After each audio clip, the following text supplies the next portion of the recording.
Corporations or individuals inspire us when we trust them.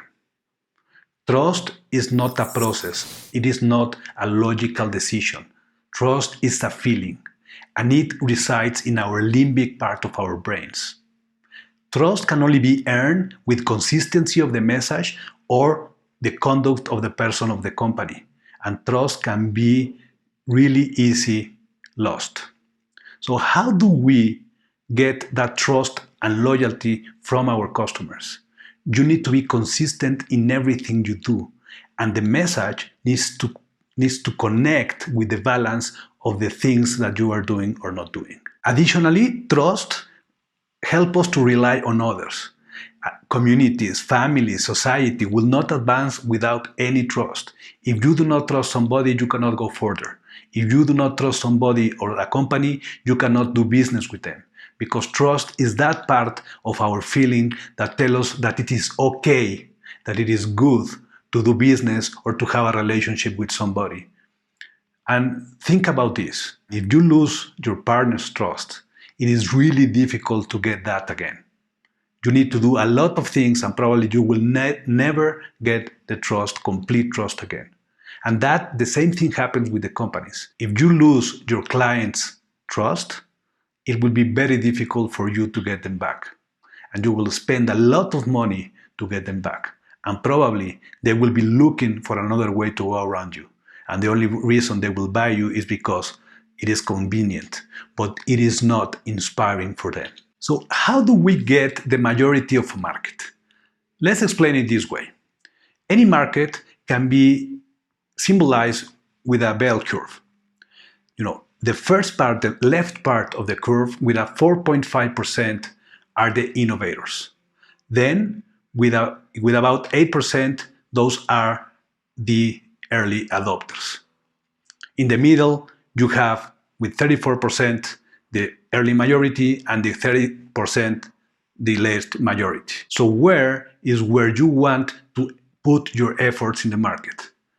The early adopters and the innovators are the key, because those people, when they start buying from you, they will post messages because they are happy, they will communicate with other people, and they will send the word and spread the word that you are okay, or your product or service is good. And that is with the majority of the population that are the what people. They will logically take a decision to buy from you, but only because the early adopters and the innovators did before. And those guys will only buy from you if they connect with the why, and they are willing to stand in lines to pay overprice or even to get the first things that don't work well, because they believe, trust, and get that inspiration from you on your product and your service. And that is the best way to get to the market. First, get to the innovators and the early adopters with the why, and later on with the whats, you get the majority in the curve. But those majority will not go with you unless you get that 12% from the beginning. Let's talk about another way to implement the why, or the golden circle of Simon Sinek. There are why leaders, and those guys are really charismatic. They inspire us. With their own message, they go beyond barriers, and you just simply love them, and you will follow them. Those are the why type leaders. But the why type leaders do not have the energy or the push to move forward and to make that happen, to make the change happen. They may inspire, but do not have the energy and the processes in place and the explanations for you to follow through. So every why leader needs a how type leader as well, or follower, because those how type persons are the ones that implement what the why leader says. So in your company, think about the leadership in your group or the whole company. Who is the why leader? Who inspires and drives the message and the inspiration in the company? But also, who is the how and spread the message on how to do the stuff, put the processes in place, and follow through with the implementation. For example, Martin Luther King, when he gave his own speech, I Have a Dream, He was the why leader.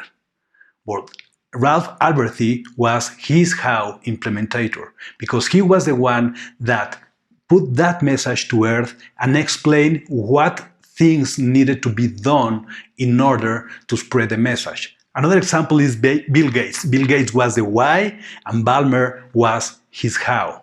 Walt Disney was the why and Roy Disney was the how. So the important thing is the why are the ones that are in the highlights, the ones that get the exposure, the ones that go to the TV or public speaking.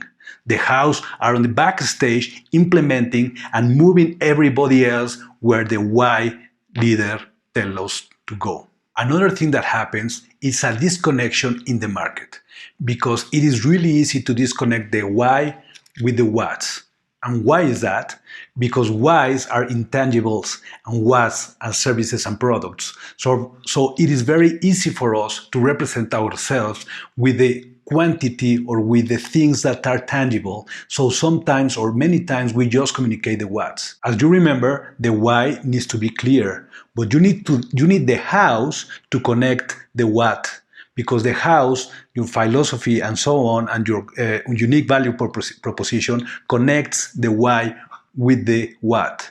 However, if you want to message your why, you need to use imaginary or things that are not tangible. So, if you want to communicate your why, you cannot communicate it with something tangible. You need to communicate it with something that is ethereal, an image, imaginary, or things, or so on. For example, Simon says in his book that the Think Different campaign from Apple never showed a person using their own products. Simply showed people that thought differently, leaders that were beyond the stereotype of the society, people as Picasso or Alfred Hitchcock. So the people that thought different connected with the why of those other persons in the campaign and not with a single product or service. So that is the way you can send the message of your own why, simply putting an image around of the why and not your product or service. As you can see, there is a lot of things that can be applied to the why, how, and what. And let's talk about another thing. Sometimes when we achieve something, we do not feel that we are successful because success is not the same thing as achievement. Achievement is when you reach some goals, tangible goals that can be measured.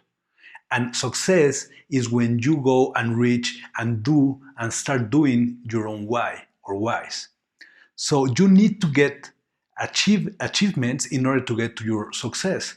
However, if those achievements and those goals are not aligned with your own why, it doesn't matter how many achievements you have, you will not feel successful because success is a feeling. It's a way to be. It is not a number. So you need to understand where you want to go with your own vision, with your own goal or your own big, hairy, audacious goal.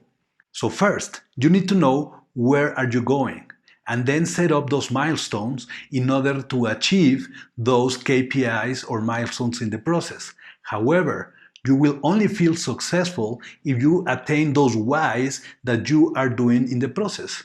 So do not deviate from your own vision that is aligned with your own why, because then you will not feel successful, even if you achieve your milestones. For example, a company when it grows, it is really difficult to stay in the path of their own vision.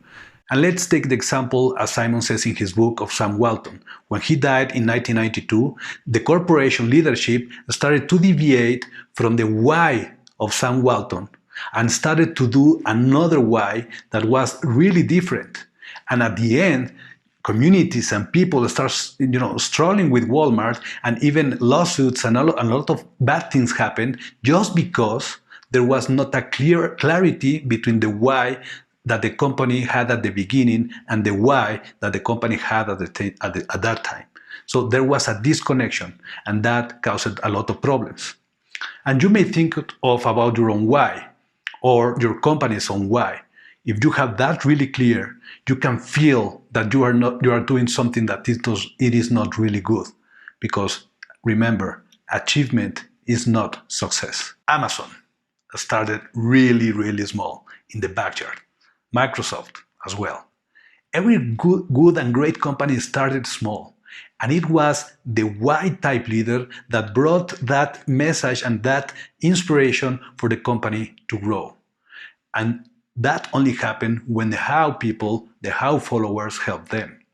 However, it is really important to understand that it doesn't matter the size of your own company, or the size of your own group, or the success you feel you have right now. What it matters is your own why is really clear so that you can start communicating that way and the company will grow with the right people that you need, not with everybody else. Because remember, your own why will not connect with people with different whys, with different philosophy, with different inspiration. You need to connect with the right people that you want, and that is the only way to go. So what makes you feel powerful? Think about this. When you are down, or probably you don't have energy, or you don't want to wake up in the morning, on what do you think? What inspires you? That is kind of your own why. If you understand that, then you can make everything around that. The same thing happens to our companies. For example, when you need to make a decision, either to fire somebody or to lose some money or to get rid of a client or whatever, that needs to be connected with our own why. And 99% the decision will be right. And that is because it is following the why. Remember, your or your company's why needs to be clear. That is really important, with images or with something that the people feel to connect. Then the hows, they need to be disciplined, because you will give away money. It will cost you, or probably it will cost you relationships. But you need to be disciplined on that part. And then the whats are the products or services or your conduct that everybody can see, and that needs to be consistent. Because if you are not consistent with your product, services, or conduct, then nobody will believe your why. And if somebody do not believe your why, you don't get the trust. And if you don't get the trust, loyalty is gone. So look in the mirror. Look what is your own why. Search within yourself, within your company, what makes you feel good in your own why. And then make a decision to go further. I hope that you like this Bookio. Remember to listen to it 2 or 3 times, because then you will have a piece of paper, write it down, your ideas, in order to implement it.